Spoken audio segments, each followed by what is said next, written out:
Om Namo Bhagavate Vasudevaya. Reading from Srimad Bhagavatam, 3rd canto, 31st chapter, text number 47. Asmana karya santraso nakarpanyam na sambramaha buddhva jiva gatim dhiro mukta sangascharediha. Translation and purport by His Divine Grace A.C. Bhaktivedanta Swami Srila Prabhupada ki jai. Translation.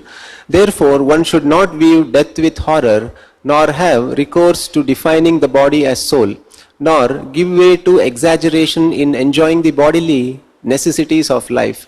Realizing the true nature of the living entity, one should move about in the world free from attachment and steadfast in purpose. Purport by Srila Prabhupada. A sane person who has understood the philosophy of life and death is very upset upon hearing of the horrible hellish condition of life in the womb of the mother or outside of the mother. But one has to make a solution to the problems of life.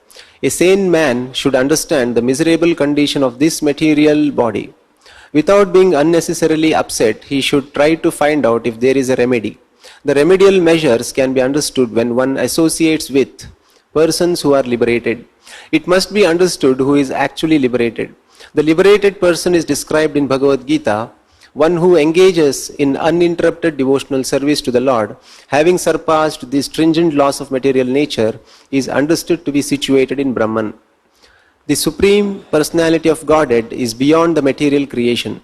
It is admitted even by impersonalists like Shankaracharya that Narayana is transcendental to this material creation. As such, when one actually engages in the service of the Lord in various forms, either Narayana or Radha Krishna or Sita Rama, he is understood to be on the platform of liberation. The Bhagavatam also confirms that liberation means to be situated in one's constitutional position. Since a living entity is eternally the servitor of the Supreme Lord, when one seriously and sincerely engages in the transcendental loving service of the Lord, he is situated in the position of liberation. One should try to associate with a liberated person, and then the problems of life, namely birth and death, can be solved. While discharging devotional service in full Krishna consciousness, one should not be miserly. He should not unnecessarily show that he has renounced this world. Actually, a renunciation is not possible. If one renounces his palatial building and goes to a forest, there is actually no renunciation, for the palatial building is the property of the Supreme Personality of Godhead, and the forest is also the property of the Supreme Personality of Godhead. If he changes from one property to another, that does not mean that he renounces. He was never the proprietor of either the palace or the forest. Renunciation necessitates renouncing the false understanding that one can lord it over material nature. When one renounces this false attitude and renounces the puffed up position that he is also God, that is real renunciation. Otherwise, there is no meaning of renunciation. Rupa Goswami advises that if one renounces anything which could be applied in the service of the Lord and does not use it for that purpose, that is called Falgu Vairagya, insufficient or false renunciation. Everything belongs to the Supreme Personality of Godhead. Therefore, everything can be engaged in the service of the Lord. Nothing should be used for one's sense gratification. That is real renunciation. Nor should one unnecessarily increase the necessities of the body. We should be satisfied with whatever is offered and supplied by Krishna without much personal endeavor. We should spend our time executing devotional service in Krishna consciousness. That is the solution to the problem of life and death. The sense the Bhakti. Wonderful situation of death.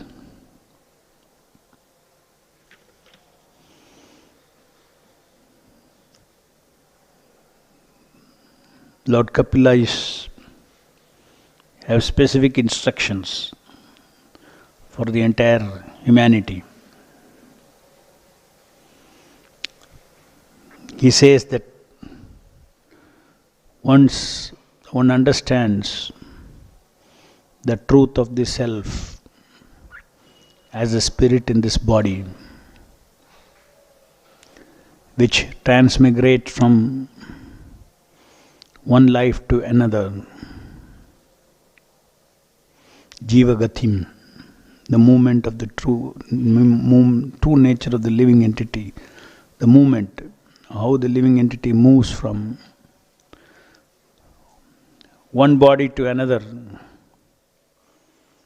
knowing that one should not unnecessarily fear by identifying oneself with the body.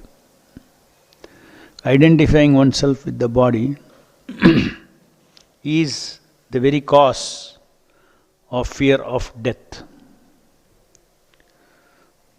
Because otherwise, existence of the soul is eternal. Soul does not know death. It is eternal. I means the soul. I am eternal. But if we think I is equal to body, then when body dies, body deteriorates, body loses the power to see, loses the power to hear everything, then one will feel that one's existence is ended.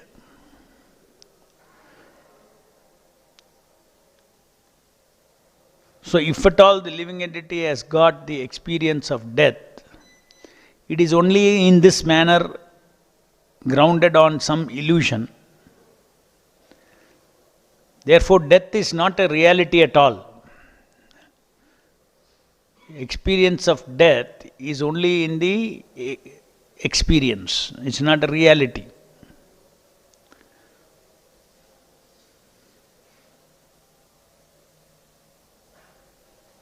Body malfunctioning, no longer functioning is a reality.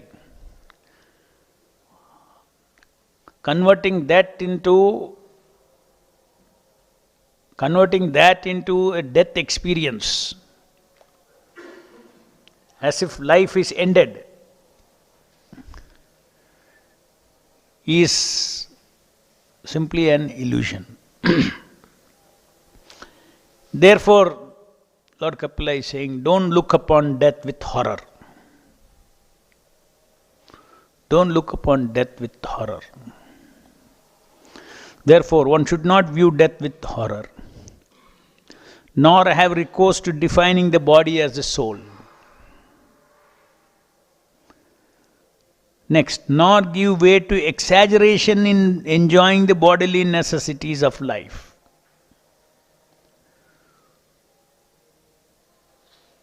Though we are not this body, being trapped in this bodily identification due to our karma,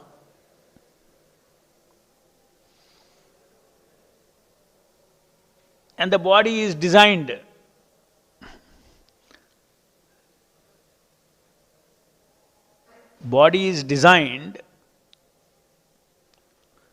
for the living entity to be in bodily concept of life. Krishna's creation of this body is meant for a facility for a living entity. What is that facility? Facility of independent life.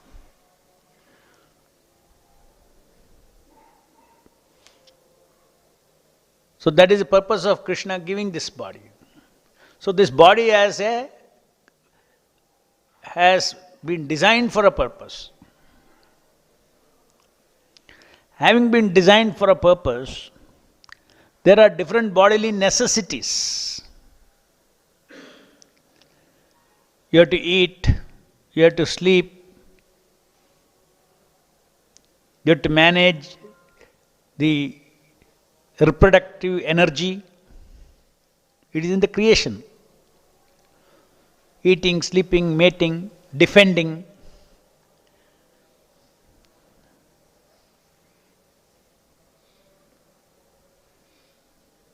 You have to protect your existence because you think you are independent. So the body has to protect its own existence. So there is defending. So these are bodily necessities, eating, sleeping, mating, defending, the bodily necessities. Now here he is saying that nor give way to exaggeration in enjoying the bodily necessities of life. There is no prohibition in enjoying the bodily enjoying in the course of meeting the bodily necessities of life.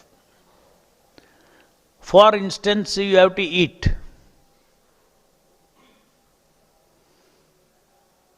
So if you eat, the system is created in such a way that the brain will, will ask, where is breakfast, where is lunch, where is dinner? Brain will ask, it's designed like that. Why the brain asks? Because it is connected to pleasure, taste also. So, relishing taste is very much required for existence.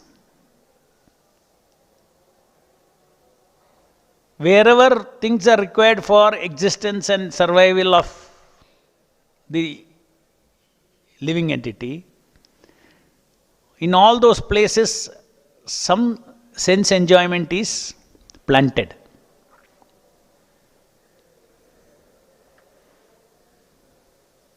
By the creation of the Lord. So that sense enjoyment, as much as is required for the bodily necessities, if one accepts, it is not sin. Rather, it is required.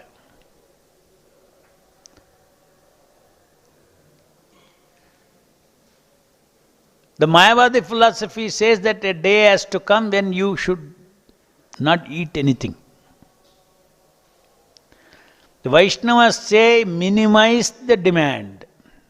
Vaishnavas don't say your perfection of life is when you eat zero. There's a graph. Go on decreasing, eating, make it zero. Then you are perfect.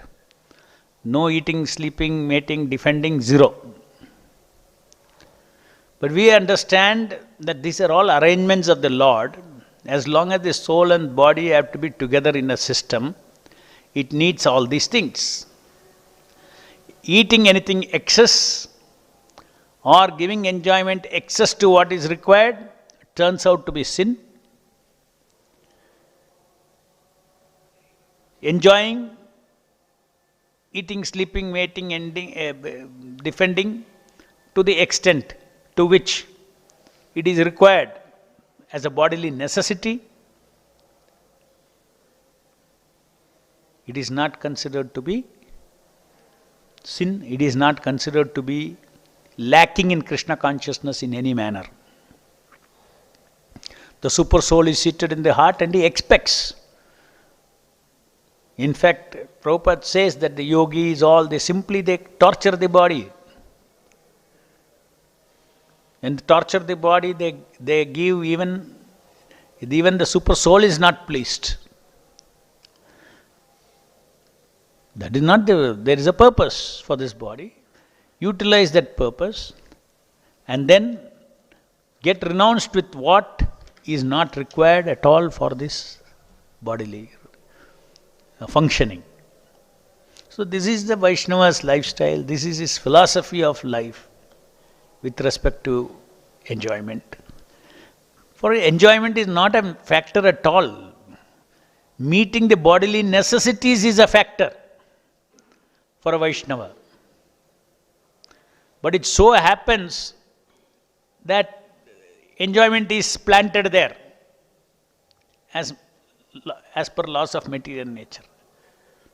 Therefore, you find ways and means to take that as prasadam, that enjoyment as prasadam. You just see. I eat anything, I will taste. Tongue will taste. It is created, prasadam or not prasadam, it will taste. So now how to convert that into Krishna consciousness? I don't want sense gratification at all. I don't want any sense gratification of this body. That is the philosophy of Krishna consciousness. But then I have to eat. If I eat, yes, Krishna has made an arrangement, you take prasadam. That is the reason why even taking prasadam, in the name of prasadam, you cannot go on eating. You understood? You cannot go on eating. This prasadam I can go on eating. Because then what will happen? The tongue and brain all will start enjoying for the sake of enjoying. Suppose if you don't have taste, you will not have appetite, then you don't eat. Then your body becomes weak. So therefore you have to taste and eat. So therefore, yes, I will taste and eat Krishna Prasadam. The same way, everything, all the activities that we do in Krishna consciousness is we dovetail it in Krishna's service. The whole day we are engaging in Krishna's service. We are thinking about Krishna's work. You will dream about it. When you are lying, when you are sleeping, you are giving rest to the brain. It keeps reorganizing everything. So many activities happen. Sleeping is not an inactive state. Sleeping is not an inactive state. That is why something happens. When you wake up, you are fresh. When you are about to sleep, you are very tired. When you wake up, you are fresh. That means in this gap, something has happened. Is it not? So if waking hours, we are fully immersed in Krishna consciousness, immersed in Krishna conscious desires and execution and thoughts of Krishna, thoughts of the spiritual master, thoughts of the Vaishnava relationship, then only those things, our chitta in the night also will be fully immersed in that. So our sleeping is also becomes like devotional service. A karmi, when he sleeps, he dreams of so many things. We also dream. Our dream is based on the vocabulary of our Vaishnava life. Their dream is based on their material desires and this. That means that sleeping also, they are sleeping for sense gratification. Now this is anyway, if you don't sleep, you won't feel fresh. You have to sleep. But again, Prabhupada says you sleep minimum. Not that after you wake up also you are thinking of the dream, going into the dream, what happened. As soon as you wake up, switch off. Ho gaya. Minimum required. If you continue that, then you are never fresh. Then it will pull you to sleep more and more and more. So as soon as one wakes up, that is the end. No more sleep state consciousness. Even if it is good dreams. Sometimes you have good dreams. What is good dreams? In dream you have got good rasa. That's called good dream. You should cut off from sleep state. Or if somebody is waking you up, you are not awake also, but you are in the midst of that rasa. Wait, don't call me now. Don't wake me up now.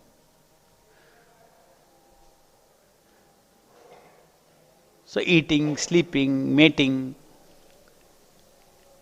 If you take eating, sleeping every day we require. Mating, as per nature's law, you don't need. It's not a everyday troubling thing. You should know that. Eating, sleeping, every day we have to deal with it. And there's a way to spiritualize it. This force of reproduction is not something which is every day acting on the body. It is seasonal. Because reproduction is like that. So you have to handle that. If you want to handle it for the purpose for which that urge is coming, that is grahastha life, then you have to have children, and just for procreation you engage in sex life. Nothing that is prescribed in the Shastra is impractical. If at all we find if it is impractical, just like Prabhupada also says, if you want to have children, then once a month you can have Garbhadana done once a month till you get a progeny. After that, no, till you want one more progeny. What does all that simply mean? It simply means that, especially in the modern age, the need for sex is 90% concocted and not a real, genuine bodily requirement. Too much concoction in the mind one has created and has made a very big issue about this sex. We are all products of that culture. Our modern culture, modern education system is planted that in our heads, that we think that is more important than even eating and sleeping. How much importance you give, how much value you give to it, the society has taught us. Now, but when we come to Krishna consciousness, yes, there is a necessity, it is one of the bodies, it's a reality.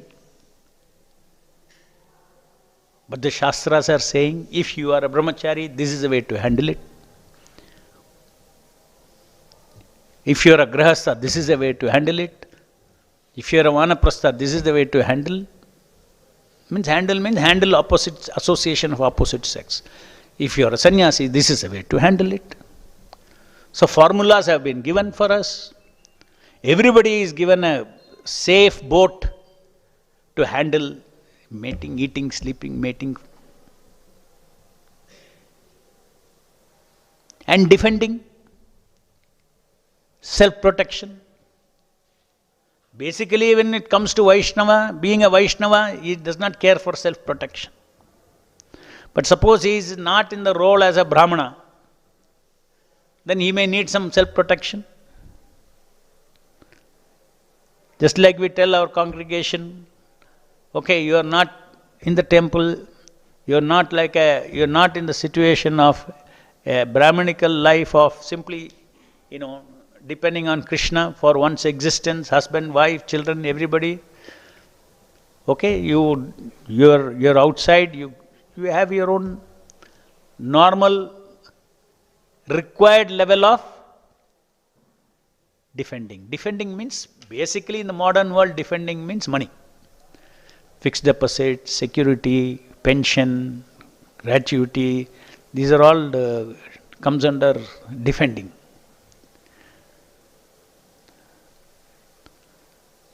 So that also a Vaishnava has got direction. How much, what to do, how much a grahastha, what kind of grahastha he is, how much he has to put his energy towards the bodily necessity called defending. And that is different for different devotees, different for different ashramas, different varnas, it is different. But all those things can be very scientifically provided. That is why it is one requires guidance from the scriptures how to handle all these things. In the midst of talking about the highest philosophy of existence, Bhagavad Gita, Krishna even spends time in telling what he should eat and how he should sleep.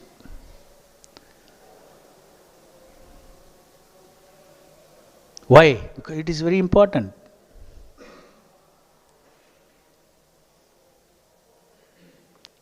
So wrong understanding of denying the demands that are required for the need of life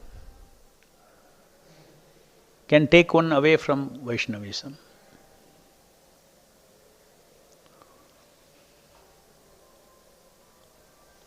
Our goal is to serve the Lord.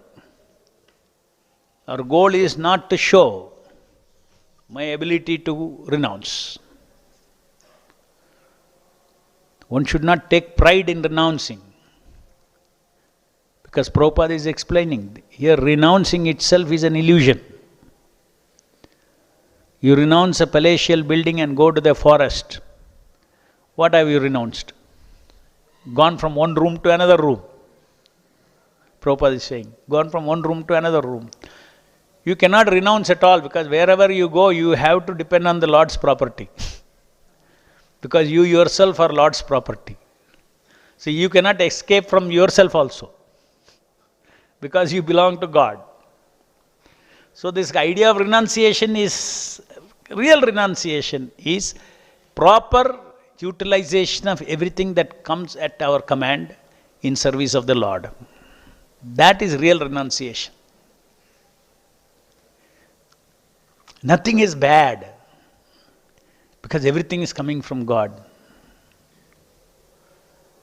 Misusing is bad. Using things wrongly is bad. So therefore, Prabhupada, taught us in this Krishna consciousness movement, there is nothing that anything can be excluded from the service of the Lord. As long as the lauding attitude is not there, serving attitude is there, he can embrace everything in existence in service of the Lord. So universal, so beautiful this philosophy of Krishna consciousness is. It is all inclusive. There is no exclusion of anything. There is only exclusion of misapplication. There is no exclusion of anything. So many things are there in existence. Misuse of those things we exclude. But the thing itself we don't exclude. Whether it is money, women, name, fame, whatever it is. Because everything is meant for the pleasure of the Lord.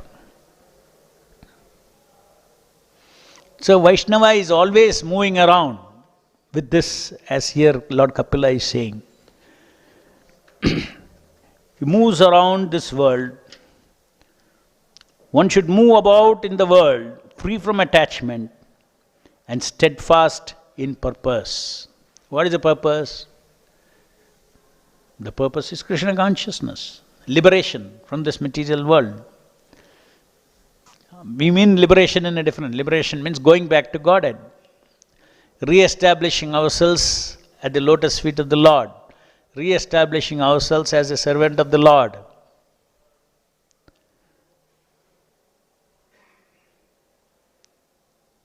Awakening our consciousness that the Lord is everywhere and in everything and is everything as His energy. There is nothing other than Krishna everywhere, in everything. And why everything behaves in different way, it is due to His will. His scheme of things. Material world also, His scheme of things. So, to come to that state of consciousness is a purpose of life.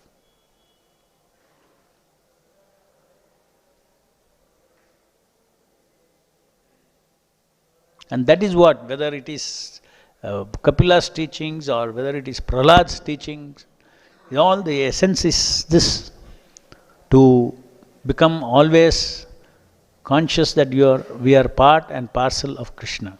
There is no question of we separating from Krishna. Only in illusion we can separate, like the karmis, they are separated from Krishna. In illusion. But they are also not separated from Krishna, because their thinking, feeling, willing, everything is made possible because of the presence of the Lord in their heart. Without the Lord facilitating this journey in this material world, it is impossible. The spirit soul cannot see material forms, cannot taste material tastes, cannot hear one sound, the spirit soul by itself, one material sound. It is only by the super soul's intervention that we are able to hear, sense, smell, taste, all those things in this material world. Devotee or non-devotee.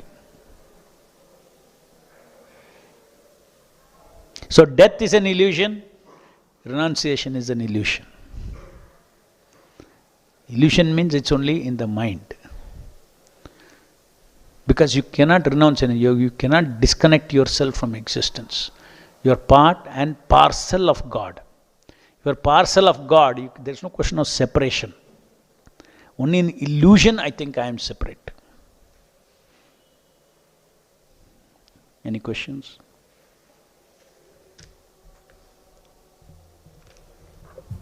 Hare Krishna, Prabhu. Hare Krishna, Prabhu. Yeah. Prabhu, you were mentioning about dovetailing in the service of the Lord.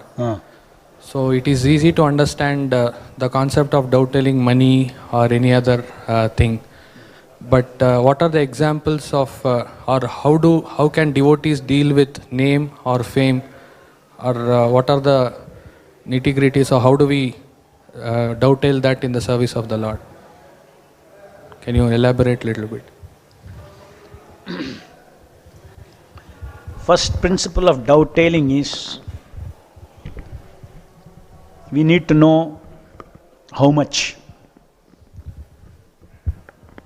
If it is money, how much money is needed.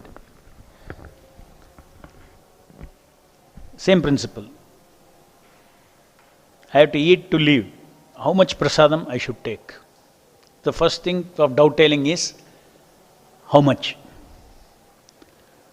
Cannot have atyahara, even if it is for prasadam.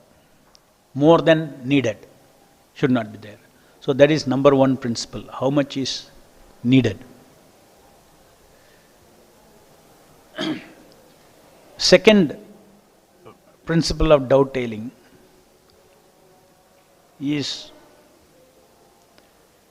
in the process of dovetailing, there has to be a level of constantly strive for purity of dovetailing. Purity of dovetailing means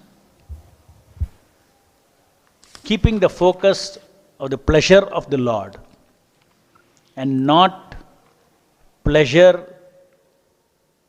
from dovetailing. No doubt, we all have lauding tendency. So when we laud for the Lord, some rasa is there. But eventually you laud for the Lord, laud for the Lord, laud for the Lord, and then your lauding will turn into serving the Lord. Even though externally somebody may be seeing that you are lauding, that you have got so much power and there are so many things you are moving around and everything, but still that time your consciousness has changed to serving.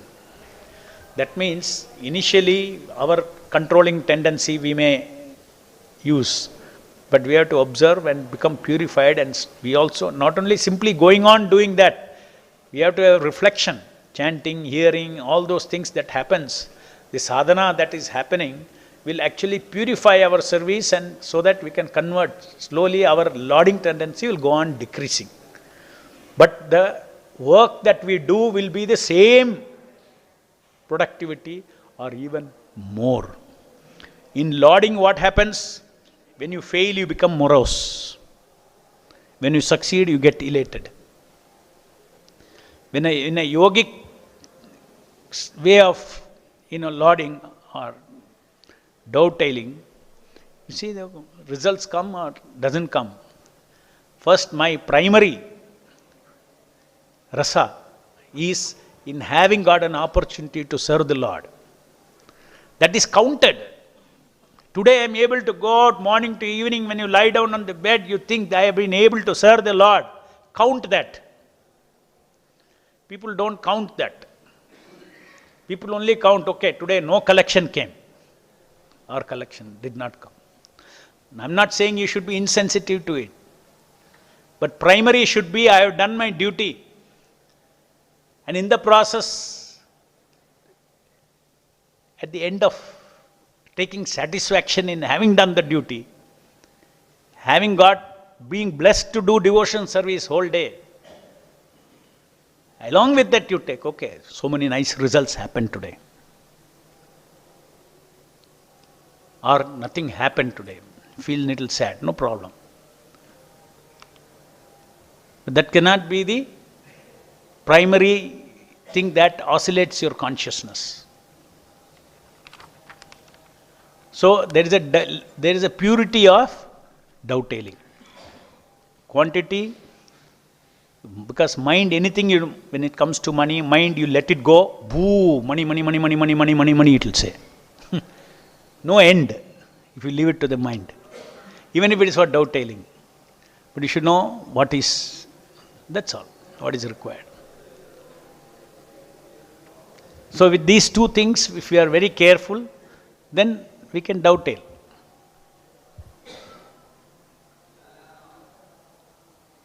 Dovetail it to our advantage for removing our anartha and pleasing the Supreme Lord. To maintain or to constantly remind us about self-purification, that is the reason why sadhana and service have to combine together.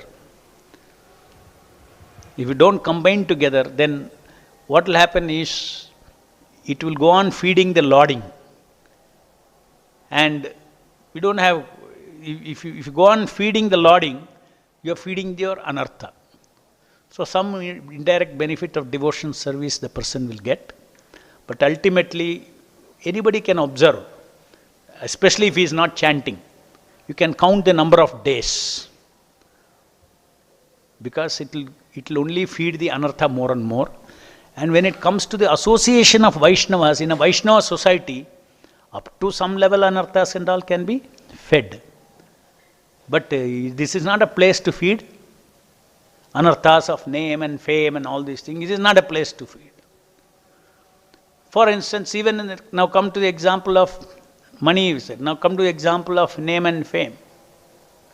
In the society, any position is having a name, having a rasa. In the eyes of the karmis at least. Right? So that we have to do that role play very carefully, without thinking that is my core personality. If you are a temple president, then, when you deal with the world outside, you have to have a role play as a temple president.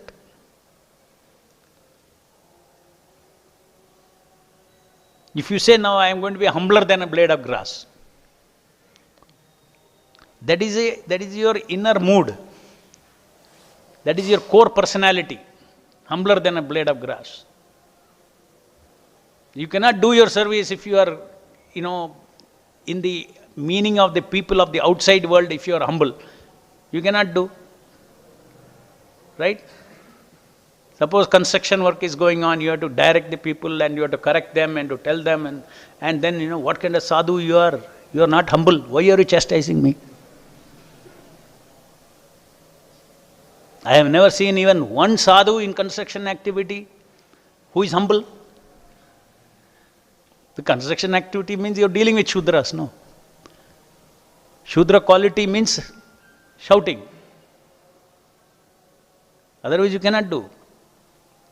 They don't understand intelligence. Intelligent reasoning they don't understand. They understand fear. I won't get the salary. I won't get my, wages today if I don't do. So in different things, there are different kinds of role play that is required in this material world, where position, name, All these things are required. So we have to dovetail. Just like the karmis, they only consider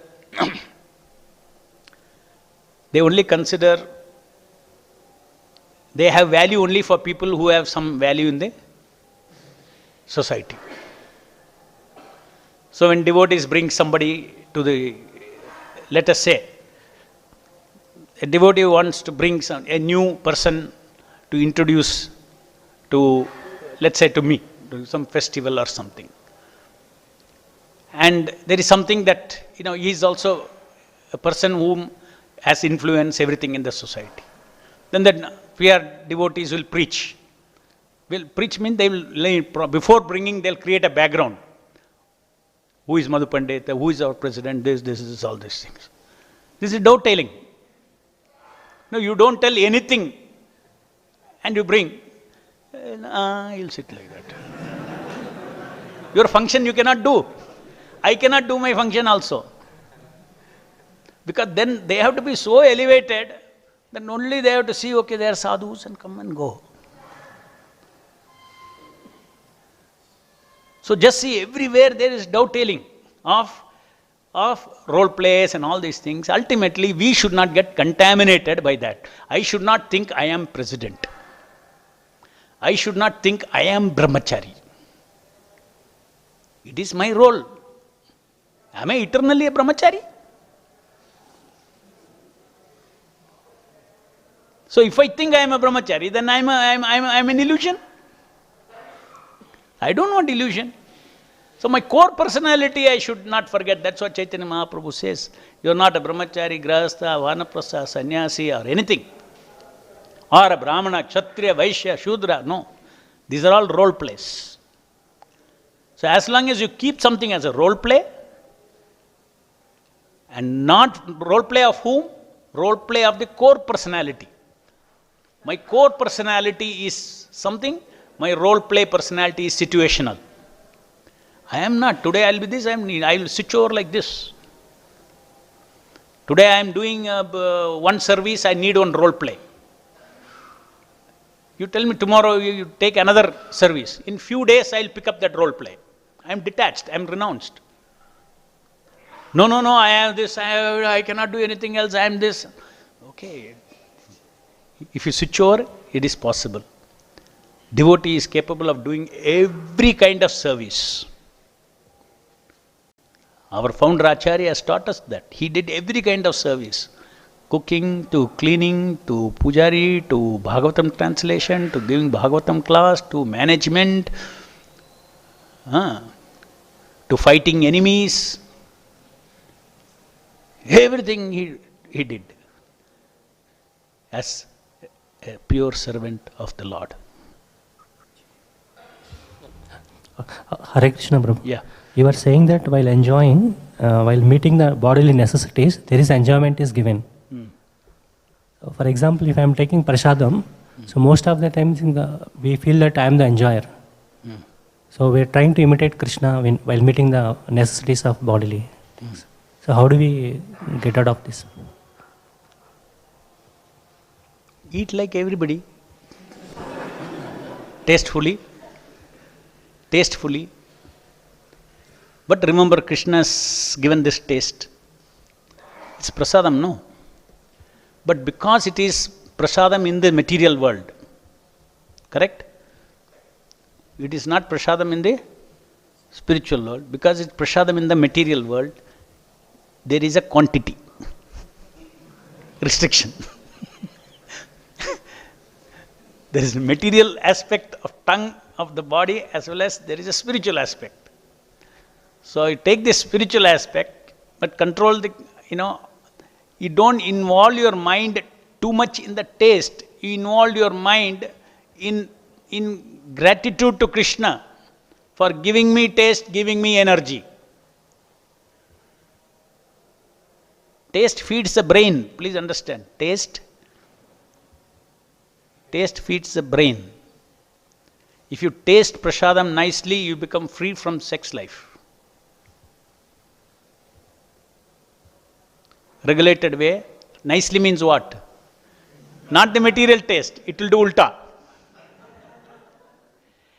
The consciousness part of tasting prasadam, if you are absorbed, because ultimately sex is what? The energy of the food only, no? Isn't it? So you have eaten pure food. This sex energy will not bother us. So how to honor prasadam nicely? If you honor prasadam nicely, instead of attacking prasadam,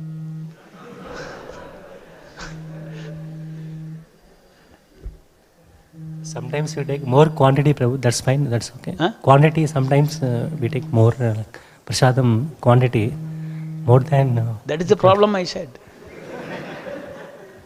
There is a blessing part of prasadam and there is a problem part of prasadam. In the sense that if you are serious about Krishna consciousness, if you are not serious about Krishna consciousness, fill yourself, because anyway you do not know whether you are going to do tomorrow devotion service or not. Eat as much prasadam as possible. That much is to your credit.